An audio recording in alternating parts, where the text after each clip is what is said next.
Tonight, a convicted sex offender rearrested. What led to the latest charges against a man previously convicted of crimes against children? Also tonight, papers, please. I'm scared for myself and my family, and I'm in a continual state of fear for my neighbors. A former Manitoban describes the chaos and tension unfolding on the streets of Minneapolis. Plus, it seems to be quite slow these days, so I try to reroute around as much as possible.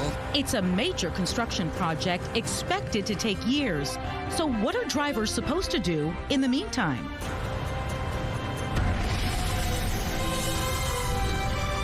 CTV News. Live from downtown Winnipeg with Marilee Caruso. Good evening. Thanks for joining us. A registered sex offender in Winnipeg convicted of breaking into homes and molesting children in their beds more than 2 decades ago is facing new charges tonight. Winnipeg police say 2 teenage boys have come forward alleging they were sexually assaulted by a man who built a trusting relationship with their families. Live tonight with the details is CTV's Datton Unger. Datton, what have you learned about this latest case? Well, Marilee, a Winnipeg family hired a man who they knew as Ryan James Knight to do some renovation work. Police say over 11 months, the family built a relationship of trust with the man, even allowing him to spend time with their teenage son, only to discover he was actually a registered sex offender who legally changed his name.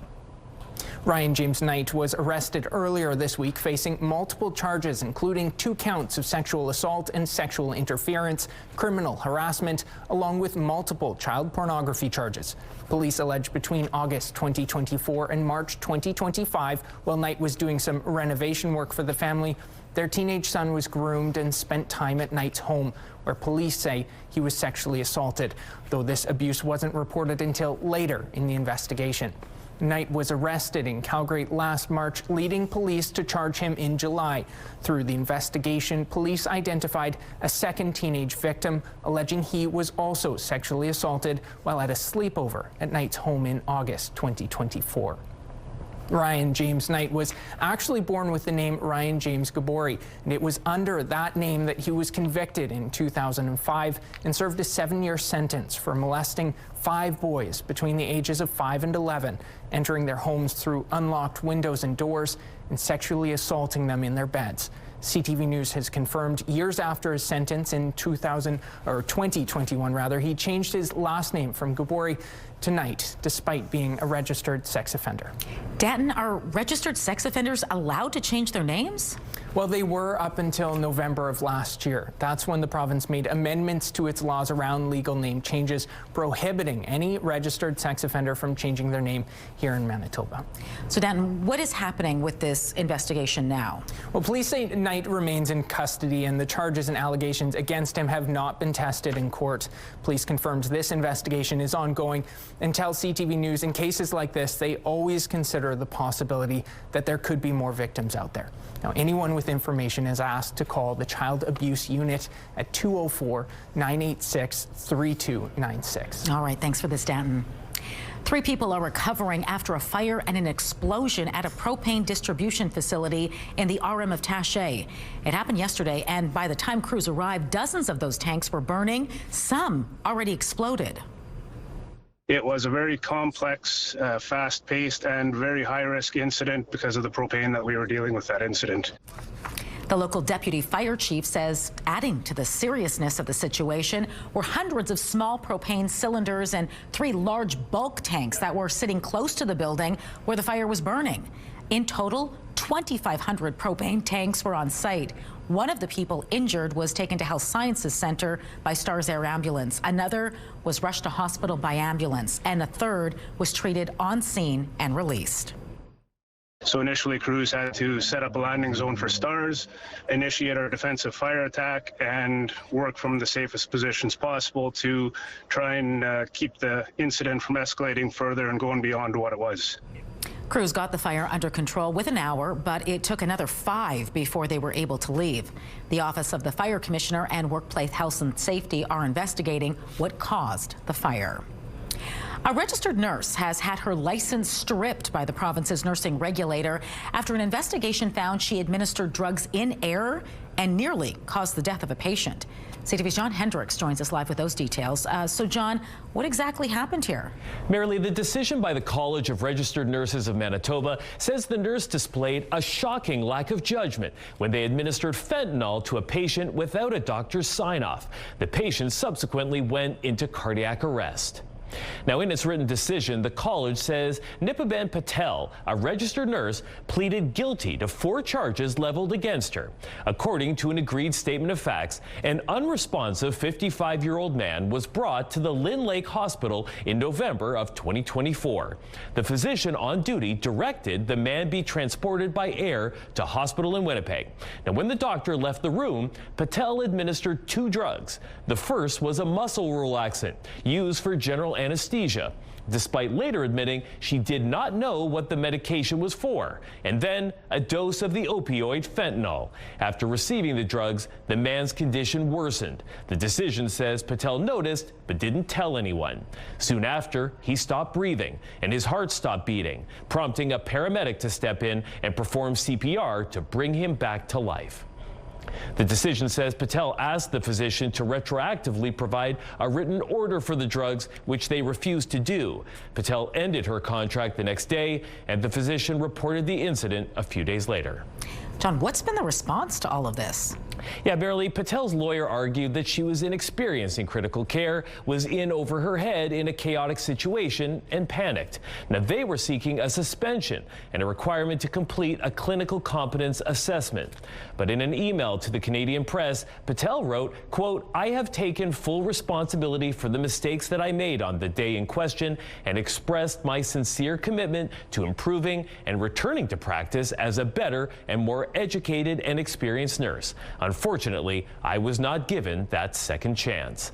The panel decided to cancel Patel's registration, noting that any other outcome would erode the public's trust in the profession. It wrote, quote, "The panel must conclude that the registrant lacked the knowledge, skill, and judgment to make the right choices and conduct themselves in a manner consistent with the requirements of competent registered nursing practice." All right, thanks for this, John.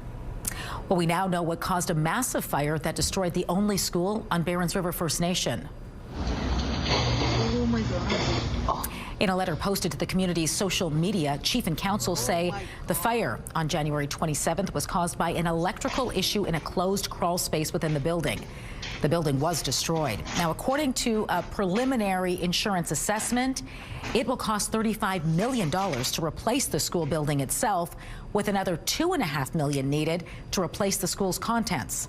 The First Nation figures it will need about 27 portable classrooms for the nearly 400 students displaced, but it could take upwards of 3 months to get them. So in the meantime, it's searching for a space within the community it can teach the kids in. Chaos and fear is being felt across the border in Minnesota. It comes after 2 people were killed by federal agents in the state's biggest city.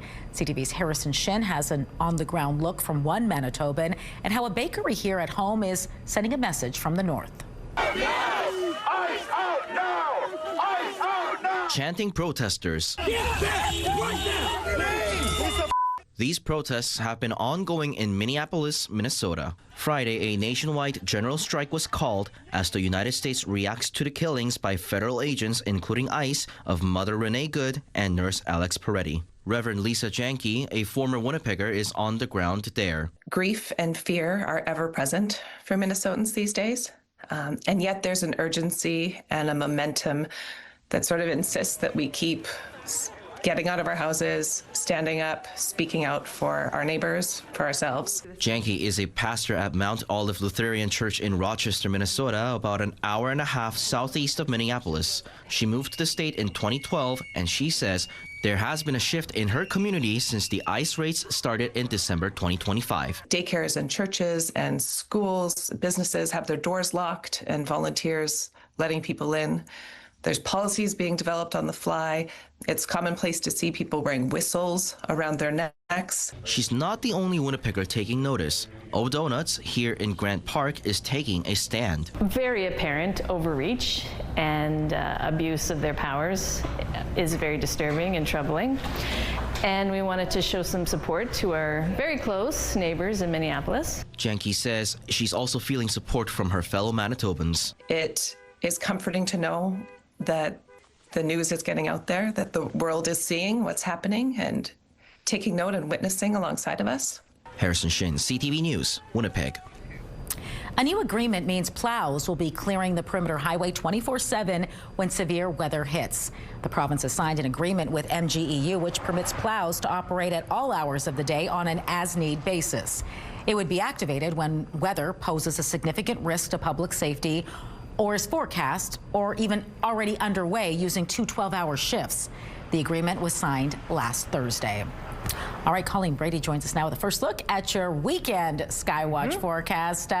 What do you got in store for us this weekend, Colleen? Snow, but not enough to trigger a 24-hour plow of the perimeter highway. There's snow coming to pretty much most of Manitoba this weekend. We start off, though, on the clear side after sunshine all throughout the day. And this was the 4th day in the row here in the south where we had temperatures that were in the upper minus teens at best. That will change tomorrow as well with this approaching system. I'll have those details coming up. The CTV Live Eye is brought to you by Bath Fitter, exclusive home of the PermaFit solution. In Winnipeg right now, it's clear. It's minus 21. It feels like minus 31 thanks to those winds from the south-southeast at 18 kilometers an hour. The pressure's dropping and the humidity right now, merrily, is 75%. Thanks, Colleen. A Winnipeg man is facing charges tonight after Mounties say he tried to board a plane with 5 ounces of cocaine. It happened yesterday afternoon in Thompson. Mounties say the 18-year-old man was waiting to catch a flight to Shamattawa when he was stopped by officers. They say the drugs were wrapped into 350 individual baggies. The suspect was later released and has a future court date in Thompson. A Winnipeg councillor says the city didn't do enough to prevent traffic congestion now that a 2-year construction project is underway. Traffic is down to 1 lane in each direction on the Lagimodiere overpass. And Russ Wyatt says it's driving people to side streets. And as CTV's Jeff Keel shows you, he wants to see upgrades to take pressure off those alternate routes. Drivers are forced to slow down on the Lagimodiere overpass. Traffic is at 1 lane in each direction on the bridge over Concordia Avenue because of construction. So many say they're avoiding it altogether. Not anymore. Why? Oh, it's a mess.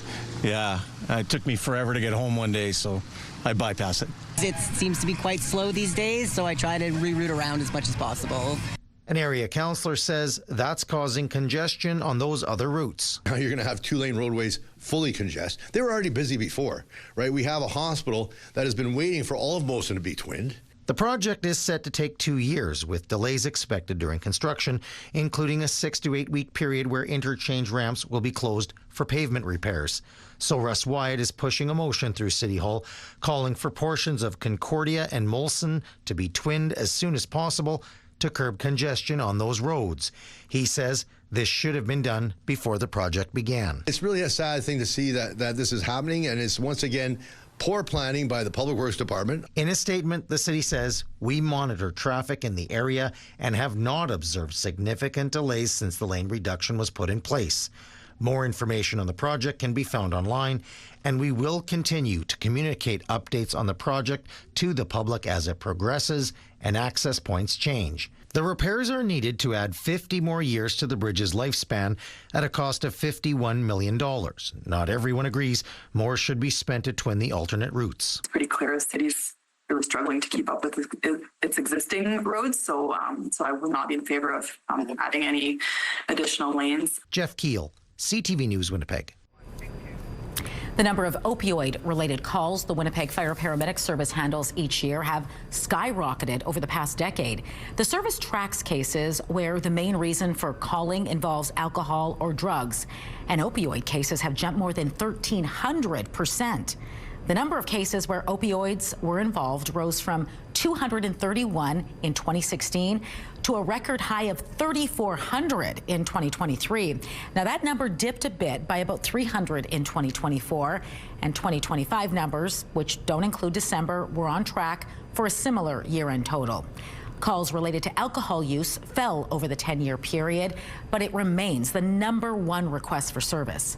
Cocaine cases fluctuated, crystal meth calls rose to a record high in 2021, and marijuana cases remained relatively stagnant. The total number of calls each year has also jumped substantially. An organization focused on recreational drug awareness has a new home. In my mind, education is probably the best harm reduction tool that we have when it comes to young people. Singing Red Bear Foundation officially opened its headquarters at 350 Portage Avenue this morning. Joseph Foray founded the initiative in 2023 after his son Harlan died after taking ecstasy laced with fentanyl. Harlan's death inspired him to launch the No Thanks, I'm Good campaign to highlight the dangers of using recreational drugs. It comes down to a choice. You see, my son made one bad choice, and it cost him his life. He wasn't an addict. For whatever reason, he made that choice. And so when we approach young people in schools, we tell them flat out, someday you're going to have to make a choice. And here's what's happening right now. He says the foundation's new headquarters is a community space for grieving families and a center to further develop No Good, No Thanks, I'm Good programming to present in schools around the province. Well, it's an issue local hockey moms may be familiar with. What do you do with your winter coat or bag when you need to use the washroom at one of the city's arenas? A motion at City Hall says many women's washrooms don't have enough coat hooks or are lacking them entirely. The report says it means ladies often have to place their items on the floor or try to awkwardly juggle them while using the facilities. The motion would direct the public service to figure out what needs to happen to put a sturdy coat hook in every women's bathroom stall in city-run arenas and rec centers and how much it would cost. The Property and Development Committee will consider the motion next week. Still to come tonight, turbulent times for Bombardier. The only way that their type certificate can be revoked is if there is a safety issue with the aircraft. But that hasn't stopped the U.S. president from threatening to strip the Made in Canada plane of its U.S. certification. We'll have more on the fallout when we return.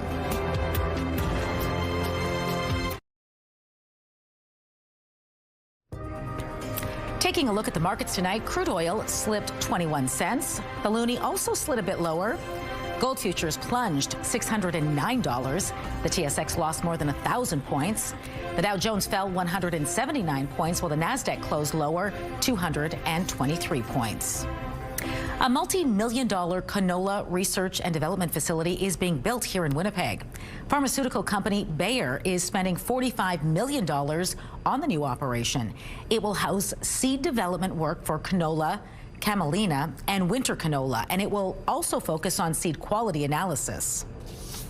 It will also include critical elements to our canola pipelines like trait integration, packaging up for all the yield trials that we seed across the Canadian prairies every summer, and a lot of the genetic work around improving genetic gain and ensuring that we can bring the best possible canola hybrids to market for Canadian farmers. Bayer notes its current Smart Park site at the University of Manitoba will continue to do early breeding for canola, while its Carman site focuses on being a nursery field for multiple crops. The facility's exact location hasn't yet been finalized, but it is expected to be operational by the end of 2028. More than 1,000 workers are out of a job today as GM Oshawa cuts its third shift. Unifor says more than 500 direct jobs at the plant are affected, plus hundreds more at companies which supply the factory. The union says the layoffs are the result of GM shifting operations to the U.S. amid President Donald Trump's trade war. GM originally announced the move last May on the heels of Trump's announcement of tariffs on Canadian-built vehicles. Members are scared. The morale's terrible in the plant right now. They're worried about how they're going to pay their bills, provide for their families. It's scary. It's not good right now inside that plant. Ontario Premier Doug Ford has criticized the move, calling the layoffs disappointing. He says the province has a plan to support the affected workers. Bombardier shares took a nosedive following a new threat from the U.S. president over certification and tariffs. Shares of the Canadian-made aircraft dropped by as much as 9% at one point today. CTV's Mike LeCouture has more from Ottawa. Bombardier's Global 8000 is billed as the world's fastest civil aircraft since the Concorde. But it could be grounded in the U.S. as President Donald Trump targets the Quebec company as apparent retribution over the certification of an American jet in Canada. On Truth Social, Trump wrote the U.S. was decertifying their Bombardier Global Expresses and all aircraft made in Canada until such time as Gulfstream, a great American company, is fully certified. Gulfstream is a direct competitor of Bombardier, and industry experts point out there are reasons Canada has been holding off. The U.S. has certified the Gulfstream 700 and the 800 with exemptions to look at that aircraft not being certified for very cold weather operations because of fuel line problems. In response to the threat of decertifying Canadian aircraft, Bombardier said in a statement, thousands of private and civilian jets built in Canada fly in the U.S. every day. We hope this is quickly resolved to avoid a significant impact to air traffic and the flying public. But it remains unclear if the U.S. president even has the authority to decertify aircraft. The only way that the type certificate can be revoked is if there is a safety issue with the aircraft. Now, this is just the latest salvo in the ongoing trade war, which has seen Trump ramp up his rhetoric against Canada following the Prime Minister's visit to China. You can't look at China as the answer. In a statement about the threat, Minister Steve McKinnon said Transport Canada officials are in communication with their U.S. counterparts, and the Canadian government is actively working on this situation. Mike Lecouteur, CTV News, Ottawa. The U.S. Justice Department has opened a federal civil rights probe into the death of Alex Preddy in Minneapolis. The local resident was fatally shot by Border Patrol officers Saturday. The DOJ has not said why it's launching the FBI-led investigation, but insists it is looking at everything that would shed light on what happened. The department says there will not be a similar probe following the January 7th death of Renee Good. She was shot by an Immigration and Customs Enforcement officer in Minneapolis. The DOJ says there must be circumstances and facts that warrant an investigation. Meantime, the Department of Homeland Security says journalist Don Lemon has been charged with federal civil rights crimes. It's in connection to an anti-ICE protest, which disrupted a church service in Minnesota January 18th. Lemon was charged today with conspiracy and interfering with the First Amendment rights of churchgoers. His lawyer says he was covering the protest as a journalist. Lemon was arrested by federal agents yesterday in Los Angeles, where he had been covering the Grammy Awards. U.S. officials have released a new batch of files relating to convicted sex offender Jeffrey Epstein. There were more than 3 million pages of documents in this latest disclosure, as well as more than 2,000 videos and 180,000 images. The files are posted on the Department of Justice website. The Trump administration has come under fire for the number of redactions in the files, which officials say are to protect the identities of the victims. In addition to the documentary redactions, which includes personal identifying information, victim information, and other privileges, there is extensive redactions to images and videos. To protect victims, we redacted every woman depicted in any image or video, with the exception of Ms. Maxwell. The documents were disclosed under a law intended to reveal what the government knew about Epstein's sex abuse and his interactions with the rich and powerful. RRC Polytech's first class of Indigenous entrepreneurs has graduated. It's about community and it's about connection. The 12 entrepreneurs shared their business ideas developed in the course with supporters and mentors. They're the first to graduate from the college's new Indigenous Business Accelerator and Incubator. It provides mentorship, workshops, coaching, and access to networks over 4 months to help the students take their ideas from concept to action.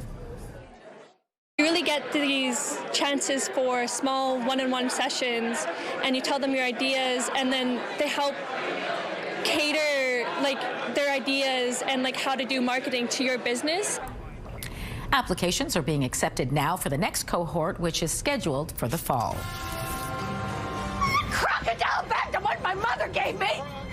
Mourning the loss of a Hollywood star, Catherine O'Hara has died. We're going to take a look back at her life and legacy when we return. And on Sunday, it is the beginning of not just the long-range forecast for Winnipeg, but it is also the beginning of February. A mild temperature, -8 degrees under a mix of sun and cloud, -15 on Monday.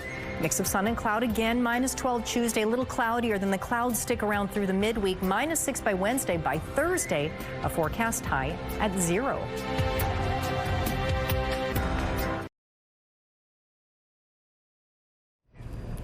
She made us laugh for more than 5 decades through so many beloved and often quirky characters. Catherine O'Hara was a comedic powerhouse who left her mark on the industry. CTV's Annie Bergeron-Oliver has her story. Do we set the timers on the lights? Considered a cultural trailblazer and the queen of improv, Kevin! Catherine O'Hara had a rare ability to give complex and often eccentric characters depth and humanity. A craft she mastered at the famed improv theater Second City in her hometown of Toronto. She started there waiting tables. Want to fall in love? But in 1974, her love for acting would land her a role on the hugely successful Second City television. Gonna be a frosty snow girl. I'm gonna deck your halls. She had no formal training, but O'Hara's enthusiastic spirit and determination quickly made her an award-winning star in Canada. If you don't let me gut out this house and make it my own, I will go insane and I will take you with me! Propelling her to international fame with roles in hit movies from Beetlejuice What the? Are you all right? to the mockumentary comedy film Best in Show. I sense there's something in the wind. And the cult classic animated movie The Nightmare Before Christmas. My bag! It's gone! But one of the roles she's best known for, Moira Rose in the hit show Schitt's Creek. Crocodile bag, the one my mother gave me! Her performance in the Canadian production was met with critical acclaim and garnered her multiple acting awards. I would love to stand up here and tell you this was all just a walk in the cake, but it wasn't. At one of her last appearances at TIFF just 4 months ago, O'Hara thanked her longtime friend and colleague, Eugene Levy. When I think of my happiest days in this adventure and show business, I realize most of them have been with you. An adventure in show business that spanned more than 50 years. O'Hara was 71. Annie Bergeron-Oliver, CTV News, Ottawa.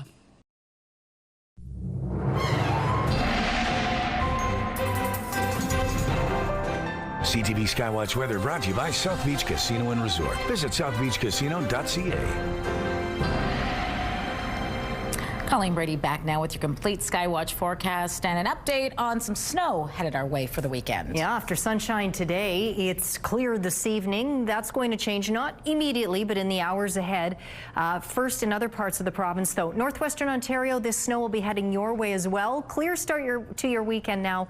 That snow will start to move into your region by Saturday evening. But until then, we've had some snow crossing the north tonight lightly. That will continue to push off to the east in the next few hours. Meanwhile, down here in the south, still a fairly clear night for the most part. Temperatures will be rising throughout the night in a lot of parts of the province, especially in the southwest, parts of the north as well. Not so much here in the Winnipeg area, though temperatures won't be as cold as last night. But keep your eyes peeled on this. This is the low pressure system that will be moving into Manitoba this weekend. Early tomorrow morning, we'll start to see the first of that snow cross over the border into the southwest. Now you'll see here pink, that's freezing rain over Saskatchewan. Warmer air there. Once this snow starts to move into Manitoba, the expectation is that any freezing rain will be extremely limited, if there's even any. As we get into the afternoon, that's when that snow is going to spread further east into places like Winnipeg and the Red River Valley, along with some very strong and gusty south winds. So we could see some blowing snow in the Red River Valley. The heavier snow for us here in the city will come down tomorrow night. But I say heavy, it's 2 to 4 centimeters forecast for the city. Meanwhile, up in the north, as this gains steam, this snow is going to increase in the northeast and the northwest. It's more 2 to 4 centimeters around Churchill. It could be 5-10 centimeters by the time we get to tomorrow night. Into Sunday morning we go, and that snow will continue to push off further to the east in Ontario.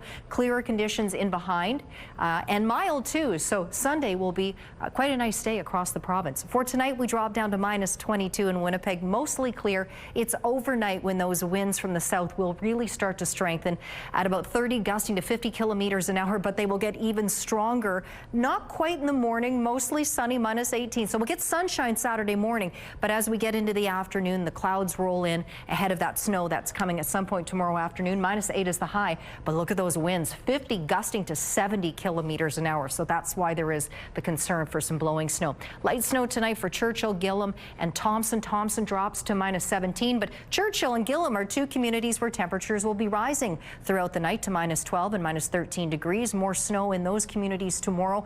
Island Lake, not not so much. It'll be cloudy there. You'll get some snow by tomorrow night. Some light snow over Lynn Lake tonight as temperatures rise there up to -11. Clear for now for Norway House as your temperature rise, but it will get cloudy overnight, and then the snow will spread across the region. So again, not as much for the northwest tomorrow as you will get in the northeast. Clear tonight across the southwest. Temperatures rising pretty much everywhere. Brandon up to -12. Dauphin temperatures up to -14 by Saturday morning. Snow will start in the morning there. Mild highs between -4 and -7. Winnipeg and the surrounding regions clear or a few clouds at most. Down to -22 here, as cool as -24 south of the city into the southeast, down into Sprague and Steinbach. Snow arrives in the afternoon for most of us, including Winnipeg. A little later for places like Pinawa and Sprague. Northwestern Ontario tonight, clear, as cold as -28 in Fort Francis. Sunshine and some winds picking up too. Highs right around -8 before that snow gets to you in the evening. Our first weather photo looks at a bombardier out on Lake Winnipeg. Corey and Dave sent in that photo from Donater. And this cute fella is Bolt. Now, Bolt is part Bichon Frise, Chihuahua, Dachshund, and Pomeranian. And he's 100% cute. Here in Winnipeg, that photo is from Linda. Send us your photos to winnipegweather@ctv.ca. Canada's Carrie Anerson and Manitoba's Caitlin Laws have advanced to the next playoff round at the Scotties Tournament of Hearts. Here we go. Can you win it here right now? Laura Walker. Who's got it? They do! What a shot. It was the winning one from Laws this afternoon, who took an 8-6 win over Nova Scotia's Christina Black. Meantime, Anerson beat Manitoba's Beth Peterson 8-5. Peterson is still in contention and will be taking on Alberta tonight. Anerson and Laws, meanwhile, will square off Saturday with the winner of that one going to the final. The loser will head to the semifinal match. The final match will take place Sunday. The winning team will represent Canada at the World Women's Curling Championship in Calgary in March. Some homeowners in Winnipeg are experiencing sticker shock after their proposed house assessments arrived in the mail. I'm going to chat with an expert about what you should know if you want to appeal yours when we return.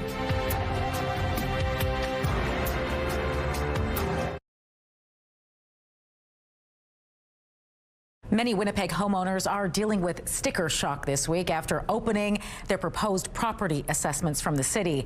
Many telling us the value of their home didn't just jump, it soared, leaving them very concerned about the tax bill to follow. So tonight, we've recruited some help to walk you through what you can do if you think your assessment is too high. Tyler Mitchell is a real estate expert here in Winnipeg and joins us now to share some of his best advice. Tyler, good to speak with you.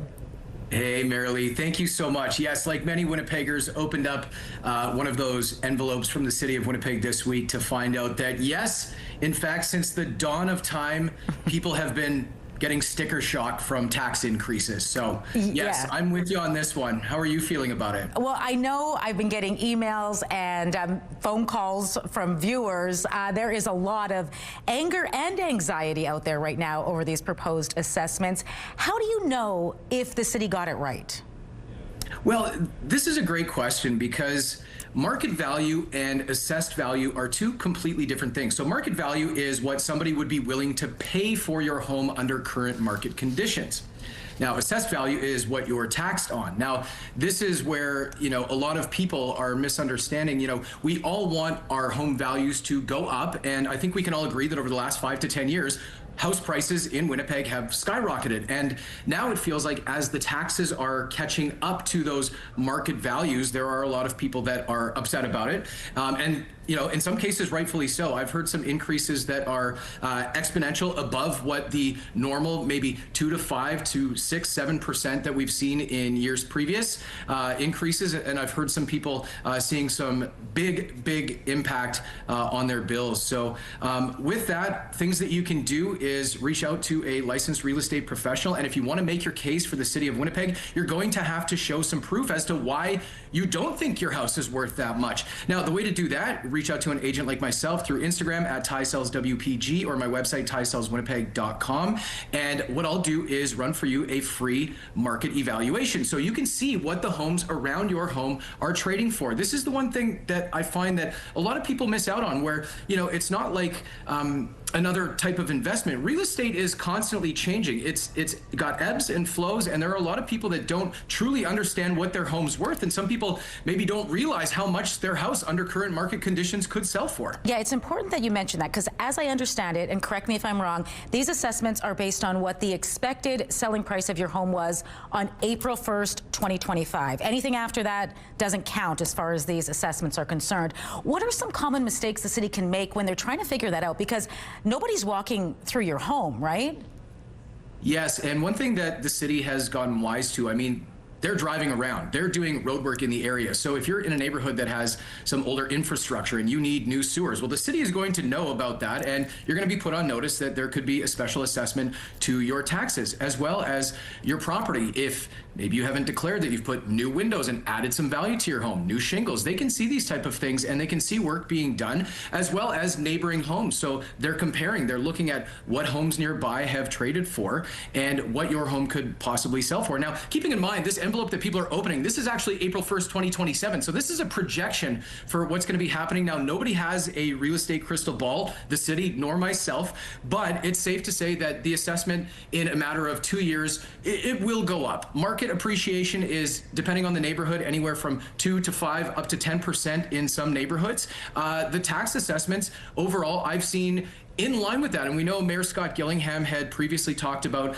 how the city is going to need more funding. We have a city where there is old infrastructure. We have roads that need to be plowed. We have roads that are falling apart. And this money has to come from somewhere. And unfortunately, you know, us as the taxpayers, we do share the burden of that with owning property in neighborhoods in Winnipeg. You mentioned if you do think your assessment is unfair, the good news is you can appeal. So if somebody is starting to go down that path right now, what sort of information should they be gathering to best make their case? Absolutely. So take the comparables. If you're a local real estate agent, or if you need, certainly reach out to me. I'd be able to set you up with just some comparables so that you can truly see what the market value of your home could be. And then you're going to want to pitch that to the city. So you're going to want to build your case and say, hey, listen, I haven't done anything to my home in the last, 10, 15 years, yet my property assessment, especially in the last 2, has really, taken a big jump. You want to make sure that you have as much information as possible. And you have to understand that, even as somebody who has fought my own property tax bill, the amount of effort versus the reward may not be as much as you think. Like, the city may not have it as wrong as you believe, and they're going to dig their heels in as well and try to prove to you that, in fact, this is what your house is worth as far as what the city's assessment is. So have all of the ammunition that you can to present your facts clearly, and when you get that opportunity to finally get a callback, because you can imagine there is a backlog of people trying to do this, because we've all opened up on the same sort of week, and it happens every couple of years where we open the assessment and it's like, and you look at it and you want to just get on the phone because, everybody wants to be irate about it. And, really, we want to make sure that if you're going to spend that time on hold, waiting for that callback, which could take, 2-3 weeks, like, this isn't just a pick up the phone and call the city 311. I mean, you're going to be triaged and you're going to have to, answer some questions from the city. So make sure that, if you're going to go through with it, if you truly believe that your bill has spiked exponentially, do your research, make sure you've got all that preparation done, and build your case for the city. Well, Ty, some great tips tonight. Thanks for sharing them with us. It was great speaking with you. Thank you, Mary Lee. As always, a pleasure. Love CTV Winnipeg. Thanks. Keep up the great work.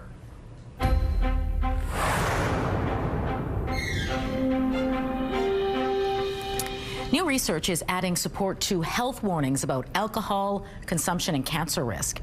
Researchers at the U.S. National Cancer Institute focused on the relationship between lifetime drinking habits and colorectal cancer.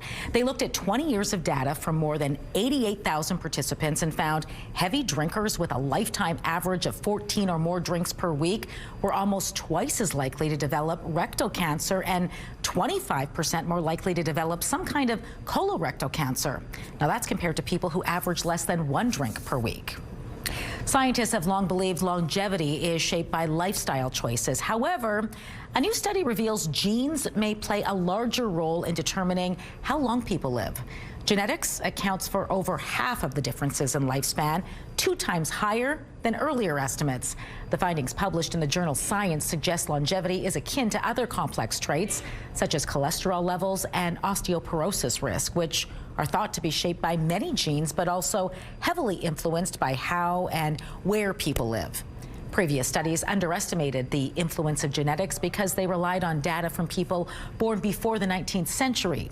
Those people typically died of infectious diseases and accidents before vaccines, medication, modern-day hygiene practices, and safety regulations became widely available. Medical Watch is brought to you by Manukin Koster Denture Clinic. It's really nice. A lot of the citrus are in bloom right now, so the scent is amazing. You might think you've just stepped into an apothecary, and that is the point. The new exhibit taking root at the Leaf, next in Spotlight.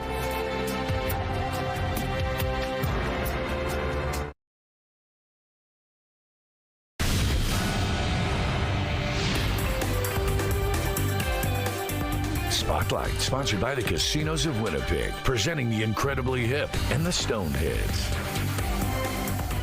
The mystic world of plants is the focus of a new Nature's Apothecary display at the Leaf.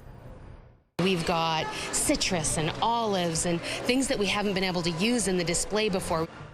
The sensory exploration of medicinal herbs and botanicals features a variety of plants and spices, hanging bundles, and amber glass jars. The display is designed to emulate apothecary shelves and create a sensory exploration. Visitors can learn more about the healing and transformative power of plants on signs and daily talks. Every day we do gardener chats where we have the gardener crew from within the Leaf actually do these 20-minute chats where people can gather around and they'll talk about a particular plant or a particular subject. The dried plants were harvested in the fall from the Assiniboine Park Gardens and preserved for every season. The Nature's Apothecary display is on now through March 22nd at the Leaf. Some new faces are joining the cast of the hit drama The White Lotus. Actors Helena Bonham Carter and Chris Messina head the list. Others joining the show include model Marissa Long and actors Alexander Ludwig and Steve Coogan. Previous seasons have been set in Hawaii, Italy, and Thailand. Season 4 will take place in France. Filming is expected to start in April and continue through to the end of October. We now know what the most streamed movie of 2025 was, and it probably won't come as a surprise.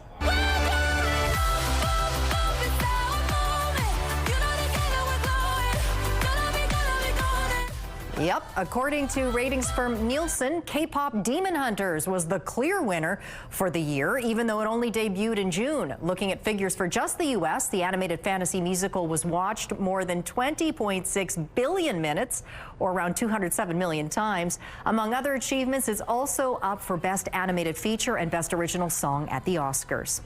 Meanwhile, the Grammys will be handed out Sunday in Los Angeles, and there are some big names up for the night's biggest awards. She a fan, he a flop, they just wanna kumbaya, nah.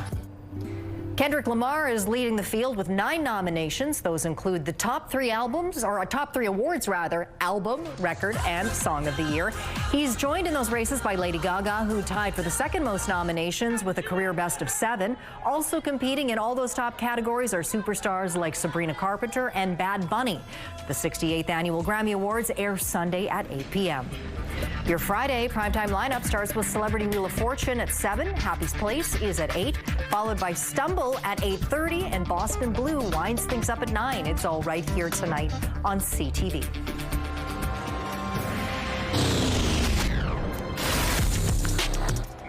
This takes threading the needle to a whole new level, where these daredevils pulled off this truly death-defying stunt when we return.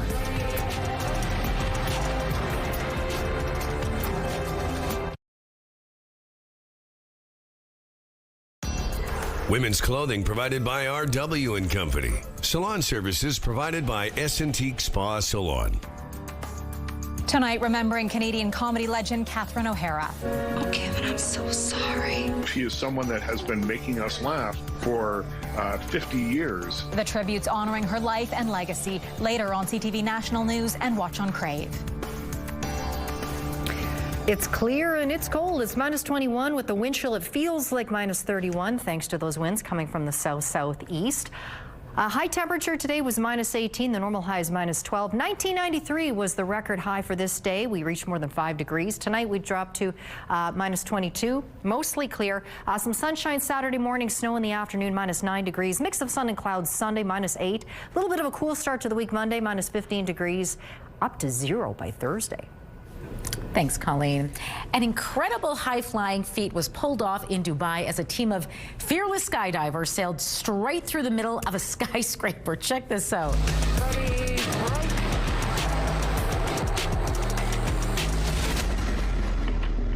Yikes. After dozens of practice jumps, a team of elite wingsuit athletes from ex-Dubai took to the air at speeds of roughly 200 kilometers per hour and threaded the needle. Wow. They shot through the so-called keyhole architecture of the world's tallest hotel, which of course is located in Dubai.